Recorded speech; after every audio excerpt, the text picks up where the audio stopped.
Hi ಎಲ್ರಿಗೂ, ಹೇಗಿದ್ದೀರಾ? ಎಲ್ಲರೂ ಚೆನ್ನಾಗಿದ್ದೀರಾ ಅಂತ ತಿಳ್ಕೊಂಡಿದ್ದೀನಿ. ಸೊ ಇವತ್ತಿನ ವಿಡಿಯೋನ ಸ್ಟಾರ್ಟ್ ಮಾಡೋಣ. ಏನಂತ ಹೇಳಿದರೆ, ಗೃಹಲಕ್ಷ್ಮಿ ಯೋಜನೆಯವರಿಗೆ ಹೊಸ ಅಪ್ಡೇಟ್ಗಳು ಬರ್ತಾ ಇದೆ. ಬಟ್ ಇದು ನಮ್ಮ ಗೃಹಲಕ್ಷ್ಮಿಯರಿಗೆ ಕಷ್ಟ ಆಗುತ್ತೆ.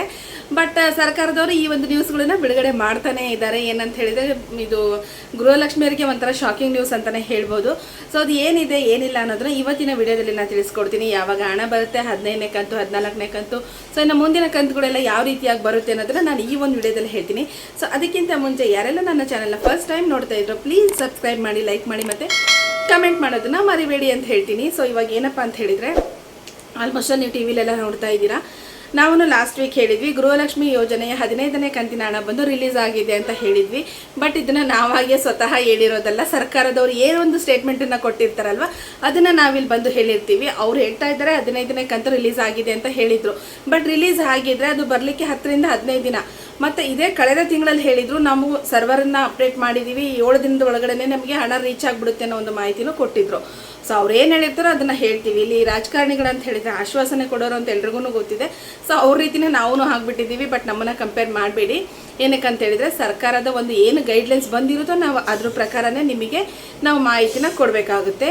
ಸೊ ಇವಾಗ ಏನಪ್ಪ ಅಂತ ಹೇಳಿದರೆ, 14ನೇ ಕಂತು ಮಾತ್ರನೇ ರಿಲೀಸ್ ಆಗಿರೋದು. 14ನೇ ಕಂತಿನ ಹಣ ಆಲ್ಮೋಸ್ಟ್ ಅಲ್ಲಿ ಎಲ್ರಿಗೂ ತಲುಪಿದೆ ಅಂತ ಭಾವಿಸ್ತೀವಿ. ಯಾಕಂತ ಹೇಳಿದರೆ, ಅವರೇ ಸ್ವತಃ ಲಕ್ಷ್ಮೀ ಹೆಬ್ಬಾಳ್ಕರ್ ಮೇಡಮ್ ಅವರೇ ಹೇಳಿರೋ ಅಂಥ ಮಾಹಿತಿ ಏನು ಅಂತ ಹೇಳಿದರೆ, 14ನೇ ಕಂತಿನ ಹಣ ಬಿಡುಗಡೆ ಮಾಡಿದ್ದೀವಿ ನಾವು, 15ನೇ ಕಂತಿನ ನಾವಿನ್ನ ಬಿಡುಗಡೆ ಮಾಡಿಲ್ಲ ಅಂತ ಹೇಳಿದ್ದಾರೆ. ಮತ್ತು ಅವರು ಕೊಟ್ಟಿರ್ತಕ್ಕಂಥ ಒಂದು ಸ್ಟೇಟ್ಮೆಂಟ್ ಬಂದು ತುಂಬಾ ವಿವಾದಾತ್ಮಕ ಸ್ಟೇಟ್ಮೆಂಟ್ ಆಗಿದೆ. ಏನಕ್ಕೆ ಅಂತ ಹೇಳಿದರೆ, ನಾವು ಕೊಟ್ಟಾಗ ಗೃಹಲಕ್ಷ್ಮಿಯವರು ತಗೋಬೇಕು ಅನ್ನೋ ಒಂದು ಮಾಹಿತಿನ ಹೇಳಿದ್ದಾರೆ. ಬಟ್ ಇದು ಮಾಧ್ಯಮಗಳಲ್ಲಿ ತುಂಬಾ ಚರ್ಚೆ ಆಗ್ತಾ ಇದೆ. ಲಾಸ್ಟ್ ಕಳೆದ ಒಂದು 2 ವಾರದ ಹಿಂದೆ ಮಾಧ್ಯಮ ಮಿತ್ರರು ಅವರಿಗೆ ಒಂದು ಕ್ವಶನ್ನ ಮಾಡ್ತಾರೆ, ನೀವು ಏನಕ್ಕೆ ಅಮೌಂಟನ್ನು ಕೊಟ್ಟಿಲ್ಲ ಅಂದಾಗ ಇದೇ ಲಕ್ಷ್ಮೀ ಹೆಬ್ಬಾಳ್ಕರ್ ಮೇಡಮ್ ಅವರೇ ಹೇಳ್ತಾರೆ, ಏನಂತ ಹೇಳಿದರೆ, ನಾವು ಕೆಲಸಕ್ಕೆ ಸೇರ್ತೀವಿ, ಕೆಲಸಕ್ಕೆ ಸೇರಿದ ತಕ್ಷಣ ನಮಗೆ ಸಂಬಳ ಕೊಡೋದಿಲ್ಲ, ನಿಮಗೆಲ್ರಿಗೂ ಕರೆಕ್ಟಾಗಿ ಸಂಬಳ ಬರ್ತಿದ್ದೇನಾ ಇಲ್ಲ ಅಲ್ವಾ, ನಾವು ಈ ತಿಂಗಳು ಕೆಲಸ ಮಾಡಿ ಮುಂದಿನ ತಿಂಗಳಿಗೆ ನಾವು ಸಂಬಳ ತೊಗೊಳೋದಿದೆ. ಸೊ ಆ ಥರನೇ ನಾವು ಕೊಡೋದು. ಇದನ್ನ 1 ತಿಂಗಳಲ್ಲಿ 2 ಸಲ ಕೊಡ್ತೀವಿ ಅಂತ ನಾವೆಲ್ಲೂ ಹೇಳಿಲ್ಲ ಅಂತ ಹೇಳಿದ್ದಾರೆ. ಬಟ್ ಒಂದಷ್ಟು ಗೊಂದಲಗಳಿದೆ. ನಾನು ಇಲ್ಲಿ ಸರ್ಕಾರನ ದೂಷಿಸ್ತಾ ಇಲ್ಲ, ಮತ್ತು ಅವರು ಹೇಳಿರೋದು ರಾಂಗ್ ಸ್ಟೇಟ್ಮೆಂಟ್ ಅಂತ ನಾನು ಹೇಳ್ತಾ ಇಲ್ಲ. ಬಟ್ ಅವ್ರು ಆ್ಯಸ್ ಇಟ್ ಈಸ್ ಏನು ಹೇಳಿದ್ದಾರೆ, ಏನು ವಿವಾದಗಳು ನಡೀತಾ ಇದೆ, ಏನು ಚರ್ಚೆಗಳು ನಡೀತಾ ಇದೆ, ನಾನು ಅದನ್ನು ಇಲ್ಲಿ ವ್ಯಕ್ತಪಡಿಸ್ತಿದ್ದೀನಿ. ಅದರ್ವೈಸ್ ನಾನು ಯಾರನ್ನೂ ಇಲ್ಲಿ ಬ್ಲೇಮ್ ಮಾಡ್ತಾ ಇಲ್ಲ. ಸೊ ಇವಾಗ ಏನಂತ ಹೇಳಿದರೆ, ಡಿಸೆಂಬರಿಗಿಲ್ಲ ಅಂದರೆ ಜನವರಿ ಕೊಡ್ತೀವಿ, ಜನವರಿ ಸಾಧ್ಯ ಆಗಿಲ್ಲ ಅಂದರೆ ನಾವು ಫೆಬ್ರವರಿಗಂತೂ ಕೊಡ್ತೀವಿ ಅಂತ ಹೇಳ್ತಿದ್ದಾರೆ. ಅಂದರೆ ಇಲ್ಲಿ ನಮ್ಮ ಗೃಹಲಕ್ಷ್ಮಿಯವರು ಅರ್ಥ ಮಾಡ್ಕೋಬೇಕು, ಇನ್ನು ಮುಂದೆ ಗೃಹಲಕ್ಷ್ಮಿ ಹಣ ಮೇ ಬಿ 3 ತಿಂಗಳಿಗೆ ಒಂದ್ಸಲ ಕೊಡ್ತೀವಿ ಅನ್ನೋ ಮಾತನ್ನು ಅವ್ರು ಇಂಡೈರೆಕ್ಟಾಗಿ ಎಲ್ಲೋ ಹೇಳಿದ್ದಾರೆ ಅಂತ ಎಲ್ಲರೂ ಹೇಳ್ತಿದ್ದಾರೆ. ಸೊ ಆ ಥರ ಆದ್ರೂ ಆಗ್ಬೋದು. ನಾವು ಕೊಟ್ಟಾಗ ತೊಗೋಬೇಕು ಅಂತ ಹೇಳಿದರೆ ತಾಂತ್ರಿಕ ದೋಷ ಬರುತ್ತೆ, ಕೆಲವೊಂದು ನಮಗೂ ಸಮಸ್ಯೆಗಳು ಇರುತ್ತೆ, ಅದೆಲ್ಲ ಸರಿಪಡಿಸ್ಕೊಂಡು ಮತ್ತು ನಾವು ಇಲ್ಲಿ ಒಬ್ರಿಬ್ರಿಗೆ ಆಗ್ತಾ ಇಲ್ಲ, ಕೋಟ್ಯಾಂತರ ಜನರಿಗೆ ನಾವು ಹಣ ಹಾಕ್ತಿರೋದ್ರಿಂದ ಸೊ ಕೆಲವೊಂದು ಸಲ ಸಮಸ್ಯೆ ಆಗುತ್ತೆ. ನಾವು ಕೊಟ್ಟಾಗ ತೊಗೋಬೇಕು ಅನ್ನೋ ಒಂದು ಮಾಹಿತಿನ ಅವರು ಹೇಳ್ತಾರೆ. ಸೊ ಇದು ಎಷ್ಟು ಸರಿ ಎಷ್ಟು ತಪ್ಪು ಅಂತ ಗೊತ್ತಿಲ್ಲ. ಬಟ್ ಒಟ್ಟಾರೆಯಾಗಿ ಗೃಹಲಕ್ಷ್ಮಿಯರಿಗೆ ಏನಂತ ಹೇಳಿದರೆ, 14ನೇ ಕಂತಿನ ಹಣ ಅಂತೂ ಬಿಡುಗಡೆ ಆಗಿದೆ. ಇನ್ನು 15ನೇ ಕಂತಿನ ಹಣ ಬಂದಿಲ್ಲ. ಇವಾಗ ಆಲ್ರೆಡಿ 16ನೇ ಕಂತಿನ ಹಣ ಬರಬೇಕಿತ್ತು, ಅದು ಸಹ ಬಂದಿಲ್ಲ. ಮೇ ಬಿ ನಿಮಗೆ ಜನವರಿ ಇಲ್ಲ ಫೆಬ್ರವರಿನಲ್ಲಿ ಹಣ ಬರ್ಬೋದು ಅನ್ನೋ ಒಂದು ಮಾಹಿತಿನ ಅವರು ತಿಳಿಸಿದ್ದಾರೆ. ಮತ್ತು ಯಾವುದೇ ರೀತಿಯಾಗಿ ಈ ಒಂದು ಸರ್ಕಾರಿ ಯೋಜನೆಗಳು ಅವ್ರು ಏನು 5 ಗ್ಯಾರಂಟಿ ಕೊಟ್ಟಿದ್ದಾರಲ್ವ, ಈ 5 ಗ್ಯಾರಂಟಿ ಯೋಜನೆಗಳು ಸ್ಟಾಪ್ ಆಗೋದಿಲ್ಲ. ಅದ್ರ ಬಗ್ಗೆ 2 ಡೌಟ್ ಬೇಡ. ಈ ಒಂದು ಗ್ಯಾರಂಟಿ ಯೋಜನೆಗಳು ಯಾವುದೇ ಕಾರಣಕ್ಕೂ ನಿಲ್ಲೋದಿಲ್ಲ. ಸೊ ಅದ್ರ ಬಗ್ಗೆ ಯಾವ ಗೃಹಲಕ್ಷ್ಮಿಯವರು ತಲೆ ಕೆಡಿಸ್ಕೊಳೋದೇನಿರಲ್ಲ. ಮತ್ತು ಇನ್ನೊಂದು ಏನಂತ ಹೇಳಿದರೆ, ಕಾರ್ಡುಗಳದ್ದು ಸ್ವಲ್ಪ ಏನಂತ ಹೇಳಿದರೆ APL BPL ಕ್ಯಾನ್ಸಲೇಷನ್ ಈ ಥರದ್ದೆಲ್ಲ ಸ್ವಲ್ಪ ಆಗಿತ್ತು ಗೊಂದಲಗಳು, ಅದು ನಮಗೂ ಅರ್ಥ ಆಗುತ್ತೆ.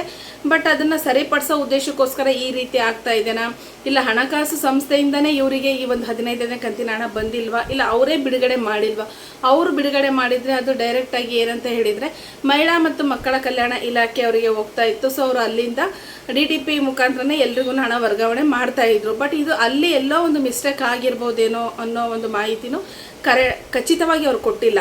ಮತ್ತು ಇದೇ ಸಿದ್ದರಾಮಯ್ಯ ಸರ್ ಹೇಳಿದ್ದಾರೆ, ಏನಂತ ಹೇಳಿದರೆ, ನಾವು ಯಾವುದೇ ಕಾರಣಕ್ಕೂ ಈ ಯೋಜನೆಗಳನ್ನು ನಾವು ಸ್ಟಾಪ್ ಮಾಡೋದಿಲ್ಲ, ಖಂಡಿತ ನಾವು ಈ ಒಂದು ಹಣನ ನಾವೇನು ಭರವಸೆನ ಕೊಟ್ಟಿದ್ದೀವೋ ನಾವು ಅದನ್ನು ತಲುಪಿಸ್ತೀವಿ. ಬಟ್ ಇವತ್ತಿನ ಡೇಟಿಗೆ ಬರುತ್ತೆ ಅಂತ ಸದ್ಯದ ಮಟ್ಟಿಗೆ ನಮಗೆ ಹೇಳಲಿಕ್ಕೆ ಆಗೋದಿಲ್ಲ ಅನ್ನೋ ಒಂದು ಮಾಹಿತಿನೂ ಅವರು ಕೊಟ್ಟಿದ್ದಾರೆ. ಸೊ ಇಲ್ಲಿ ಏನಂತ ಹೇಳಿದರೆ, ತುಂಬ ಜನ ನನಗೆ ಕಮೆಂಟ್ ಹಾಕ್ತಾ ಇದ್ದಾರೆ, 15ನೇ ಕಂತು ಬಂದಿಲ್ಲ, 14ನೇ ಕಂತು ಬಂದಿಲ್ಲ ಅಂತ.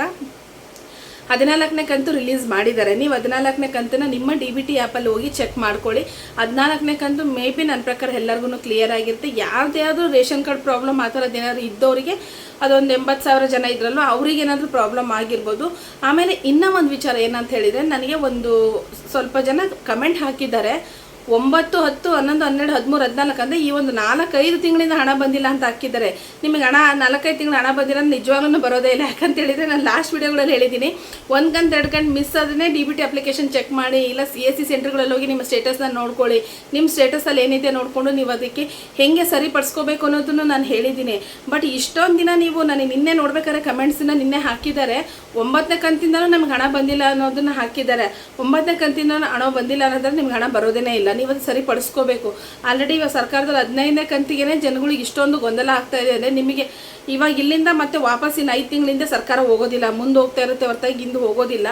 ಇದನ್ನು ನೀವು ನೋಡ್ತಾ ಇರ್ತೀರಾ, ಆಲ್ಮೋಸ್ಟ್ TV ಚಾನಲ್ ನ್ಯೂಸ್ಗಳಲ್ಲೂ ನೋಡ್ತಾ ಇರ್ತೀರಾ, ಯೂಟ್ಯೂಬಲ್ಲೂ ನೋಡ್ತಾ ಇರ್ತೀರಾ. ನಾವು ಹೇಳಿರ್ತೀವಿ ಈ ಒಂದು ರೀಸನ್ಗೆ ನಿಂತ್ಕೊಂಡಿರುತ್ತೆ, ಈ ಟೈಮಲ್ಲಿ ಸರಿ ಮಾಡ್ಕೊಳ್ಳಿ ಅಂತ. ನಾವಿಲ್ಲಿ ಬಂದು ವಿಡಿಯೋ ಮಾಡಲಿಕ್ಕೋಸ್ಕರ ನಮ್ಮನ್ನು ನೋಡಿಬಿಟ್ಟು ಕಮೆಂಟ್ ಮಾಡಲಿ ಅನ್ನೋ ಉದ್ದೇಶಕ್ಕೋಸ್ಕರ ಹೇಳ್ತಾ ಇಲ್ಲ. ಎಷ್ಟೋ ಜನರಿಗೆ ಗೊತ್ತಿರೋದಿಲ್ಲ, TV ಇದ್ರೂ ಗೊತ್ತಾಗಲ್ಲ, ಮೊಬೈಲ್ ಇದ್ರೂ ಗೊತ್ತಾಗೋದಿಲ್ಲ. ಕೆಲವೊಬ್ಬರಿಗೆ ಅವ್ರು ಯಾವುದ್ರಲ್ಲಿ ನೋಡ್ತಾರೋ ಅದ್ರ ಮುಖಾಂತರ ನೋಡಿದ್ರೆ ಅವರಿಗೆ ಅರ್ಥ ಮಾಡ್ಕೊಳ್ಳೋ ಅಂಥ ಒಂದು ಕೆಪಾಸಿಟಿ ಇರುತ್ತೆ. ಸೊ ಇದೆಲ್ಲ ನೀವು ನೋಡಿರ್ತೀರ. ನೋಡಿ ಆದಮೇಲೆ ಮತ್ತೆ ನಿಮ್ಮ ಅಕ್ಕಪಕ್ಕದ ಮನೆಯವರು ನಿಮ್ಮ ಜೊತೆ ಮಾತಾಡಿರ್ತಾರೆ, ಆದ್ರೂ ನೀವು ಹೆಂಗೆ ನೆಗ್ಲೆಕ್ಟ್ ಮಾಡ್ಕೊಂಡು ಕುತ್ಕೊತಿರೋ ಗೊತ್ತಿಲ್ಲ. ಬಟ್ ಇದು ನಿಮ್ಮ ಒಂದು ಕರ್ತವ್ಯ. ಸರ್ಕಾರ ಉಚಿತವಾಗಿ ಕೊಡ್ತಾ ಇದೆ ಅಂತ ಹೇಳಿದರೆ ನಿಮ್ಮ ಹಕ್ಕು, ನೀವು ತಗೋಬೇಕು ಅದನ್ನು. ಬಟ್ ಅದು ಏನಕ್ಕೆ ನಿಂತಿದೆ ಏನಿಲ್ಲ ಅನ್ನೋದನ್ನು ನೀವು ಅದನ್ನು ಪರಿಶೀಲನೆ ಮಾಡಿ ಅದನ್ನು ಸರ್ಕಾರದವ್ರು ಬಂದು ಮಾಡ್ಕೊಡೋಕ್ಕಾಗಲ್ಲ. ಯಾಕಂದರೆ ಸರ್ಕಾರಕ್ಕೆ ನಾವು ಒಬ್ಬರೇ ಇಲ್ಲ, ನಮ್ಮಂಥವ್ರು ಕೋಟ್ಯಾಂತರ ಜನ ಇದ್ದಾರೆ. ಅದನ್ನು ನಾವುಗಳು ಸರಿಪಡಿಸ್ಕೊಂಡು ನಾವುಗಳು ಮುಂದೆ ಹೋಗ್ತಾ ಇರಬೇಕು. ನಮ್ಮ ಅಪ್ಲಿಕೇಶನ್ ಏನಾಗಿದೆ ಅಂತ ನಾವೇ ಹೇಳಿಲ್ಲ ಅಂದರೆ ಸರ್ಕಾರ ಬಂದು ನಮ್ಮನೆ ಬಾಗಿಲಿಗೆ ಹೇಳುತ್ತಾ ಇಲ್ಲ ಅಲ್ವಾ? ಸೊ ಇದನ್ನು ಈ ಥರ ಹೇಳಿದ್ದೀನಿ ಅಂತ ಯಾರು ತಪ್ಪಾಗಿ ತಿಳ್ಕೊಬೇಡಿ. ಏನಕ್ಕೆ ಉಚಿತ ಅಂತ ಸಿಗೋದನ್ನೇ ಕಡಿಮೆ, ಅದ್ರಲ್ಲಿ ಸಿಕ್ಕಿದೆ ಅಂದಾಗ ನಾವು ಅದನ್ನು ಕರೆಕ್ಟಾದ ರೀತಿಯಲ್ಲಿ ಯುಟಿಲೈಸ್ ಮಾಡ್ಕೋಬೇಕು. ನೀವು 9ನೇ ಕಂತಿಂದ ಇಲ್ಲಿವರೆಗೂ ಮತ್ತೆ ಏನು ಮಾಡ್ತಾ ಇದ್ರಿ ಅಲ್ವಾ? ನಾನು ಎಷ್ಟೊಂದು ವಿಡಿಯೋದಲ್ಲಿ ಹೇಳಿದ್ದೀನಿ, ಯಾರಿಗೆಲ್ಲ ಹಣ ಬಂದಿಲ್ಲ ನಿಮ್ಮ ಸ್ಟೇಟಸ್ನ ಚೆಕ್ ಮಾಡ್ಕೊಳ್ರಿ. ITPR ಬಂದಿರುತ್ತೆ, GST PR ಅಂತ ಬಂದಿರುತ್ತೆ, ಇಲ್ಲ ಅಂತ ಹೇಳಿದರೆ ಏನೋ ತಾಂತ್ರಿಕ ದೋಷ ಅಂತ ಬಂದಿರುತ್ತೆ. ಅದೇನಿದೆ ಸ್ಕ್ರೀನ್ಶಾಟ್ ತೊಗೊಂಡು ನೀವು ಎಲ್ಲೆಲ್ಲಿ ಹೋಗಿ ಏನೇನು ಮಾಡ್ಕೋಬೇಕು ಪ್ರತಿಯೊಂದು ವಿಡಿಯೋನೂ ನಾನು ಅಪ್ಲೋಡ್ ಮಾಡಿದ್ದೀನಿ. ಮತ್ತು ಕೆಲವೊಂದು ಸಲ ಬ್ಯಾಂಕಿಂದ ಮೆಸೇಜ್ ಬರಲ್ಲ, DBT ಅಪ್ಲಿಕೇಶನ್ ಡೌನ್ಲೋಡ್ ಮಾಡಿ, ಇದೆಲ್ಲನೂ ಹೇಳಿರ್ತೀವಿ. ನೀವು ಆದರೂ ನೆಗ್ಲೆಕ್ಟ್ ಮಾಡಿರ್ತೀರ. ಇಷ್ಟೊಂದು ಮುಂದೆ ಹೋದ್ಮೇಲೆ ವಾಪಸ್ ಮತ್ತೆ ಹಿಂದಕ್ಕೆ ಹೆಂಗೆ ಹೋಗ್ತೀರಾ ನನಗೆ ಅರ್ಥ ಆಗ್ತಿಲ್ಲ. ಸೊ ಇಷ್ಟೇ, 15ನೇ ಕಂತು ಬಂದು ಸದ್ಯದ ಮಟ್ಟಿಗೆ ಅದ್ರ ಬಗ್ಗೆ ಯಾವುದೇ ಮಾಹಿತಿ ಇಲ್ಲ. ಮೇ ಬಿ 3 ತಿಂಗಳಿಗೆ ಒಂದ್ಸಲನೇ ಕೊಡ್ಬೋದು ಅನ್ನೋ ಒಂದು ಚರ್ಚೆ ನಡೀತಾ ಇದೆ. ನೋಡೋಣ ಇದ್ರ ಬಗ್ಗೆ ಮುಂದಿನ ದಿನಗಳಲ್ಲಿ ಏನಾದ್ರು ಅಪ್ಡೇಟ್ ಬಂತು ಅಂತ ಹೇಳಿದರೆ ನಾವು ಖಂಡಿತ ಇದ್ರ ಬಗ್ಗೆ ತಿಳಿಸ್ತೀವಿ. ಸದ್ಯದ ಮಟ್ಟಿಗೆ ಯಾವ ಗೃಹಲಕ್ಷ್ಮಿಯವರು 15ನೇ ಕಂತಿನ ಬಗ್ಗೆ ಯೋಚನೆ ಮಾಡೋದು ಬೇಡ. ಬಟ್ ಬರುತ್ತೆ, ಗ್ಯಾರಂಟಿ ಯೋಜನೆಗಳಂತೂ ಸ್ಟಾಪ್ ಆಗೋದಿಲ್ಲ, ಬರುತ್ತೆ. ಬಟ್ ಇದ್ರ ಬಗ್ಗೆ ಸದ್ಯಕ್ಕೆ ಯೋಚನೆ ಮಾಡೋದಂತೂ ಬೇಡ ಅಂತ ಹೇಳ್ತೀನಿ. ಸೊ ಹೋಪ್ ಯಾರೆಲ್ಲ ಕೊನೆವರೆಗೂ ವಿಡಿಯೋ ನೋಡಿದ್ರೆ ನಿಮಗೆ ಈ ವಿಡಿಯೋ ಇಷ್ಟ ಆಗಿದೆ ಅಂತ ತಿಳ್ಕೊತೀನಿ. ಇನ್ನೂ ಯಾರು ಸಬ್ಸ್ಕ್ರೈಬ್ ಮಾಡಿಲ್ವೋ ಸಬ್ಸ್ಕ್ರೈಬ್ ಮಾಡಿ, ಲೈಕ್ ಮಾಡಿ ಮತ್ತು ಕಮೆಂಟ್ ಮಾಡೋದನ್ನು ಮರಿಬೇಡಿ. Thank you.